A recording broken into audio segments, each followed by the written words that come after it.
চায়নায় গিয়েছিলেন এবং চায়নায় একটা বিজনেস ডিল হয়েছে যেটা আমেরিকা ভালো চোখে দেখেনি এবং তাকে হুমকি দিয়েছে 100% ট্যারিফ চাপানো হবে কানাডার ওপর। এবারে কানাডার যে পিএম মার্ক কার্নি তিনি এখানে নিজের একটা বুদ্ধি খাটিয়ে একটা রাস্তা বার করেছে। কী রাস্তা? যে আমেরিকা যদি 100% ট্যারিফ কানাডার ওপর লাগায় তাহলে সেক্ষেত্রে কী হবে, কানাডার যে সমস্ত গুডসগুলো আমেরিকাতে এক্সপোর্ট হয় সেগুলোর 100% দাম বেড়ে যাবে, অর্থাৎ 100 টাকাটা 200 টাকা হবে। কিন্তু যদি এই মার্ক কার্নি, যদি কানাডা ভারতের সাথেও যদি একটা ফ্রি ট্রেড এগ্রিমেন্ট করে, অর্থাৎ একদিকে চায়না রয়েছে একদিকে ভারত রয়েছে, তাহলে আমেরিকা নিশ্চয়ই বলবে না যে 100% লাগানো হলো চায়নার জন্য এবং ভারতের জন্য আরও 100%, সেটা হয়তো বলবে না। সুতরাং 100% ট্যারিফ লাগানোর এগেনস্টে মার্ক কার্নি কিন্তু চেষ্টা করছে যাতে দুটো দেশের সাথে ফ্রি ট্রেড এগ্রিমেন্টটা সাইন করা যায়। এটা একটা গ্রেট লিডারশিপ হিসেবে আমরা দেখতে পাচ্ছি।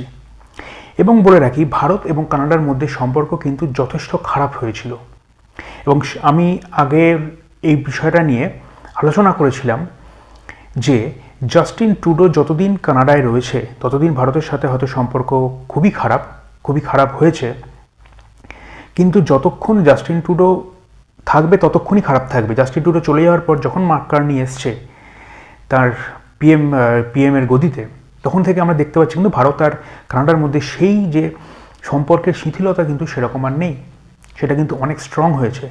এবং খুব রিসেন্টলি মার্ক কার্নি কিন্তু ভারতে আসবে ফ্রি ট্রেড এগ্রিমেন্টের এই আবেদনটা নিয়ে। আমি বলে রাখছি, আপনি দেখবেন এই ফ্রি ট্রেড এগ্রিমেন্টটা যখন ভারতে সাইন হবে তখন কিন্তু মার্ক কার্নিকে ভারতে কিন্তু খুব উষ্ণ অভ্যর্থনা জানানো হবে। সুতরাং এই জায়গা থেকে আমরা বুঝতে পারছি বিশ্বের যে সমস্ত রাজনীতিটা কিন্তু একটা অন্য দিকে ঘুরছে, যেটা আগে আমেরিকা কেন্দ্রিক ছিল সেটা কিন্তু ভারত কেন্দ্রিক হচ্ছে। সেটা অবশ্যই ভারতকে কেউ প্রেফার করে বলে করছে না, অর্থাৎ আমেরিকা যেভাবে বিশ্বের ওপর একটা দাপট তৈরি করতে চাইছে সেটাকে যাতে পাশ কাটিয়ে অন্য কোনো দেশের দিকে এই পাওয়ারটাকে শিফট করা যায়, সমস্ত দেশগুলো কিন্তু সেই চেষ্টা করছে।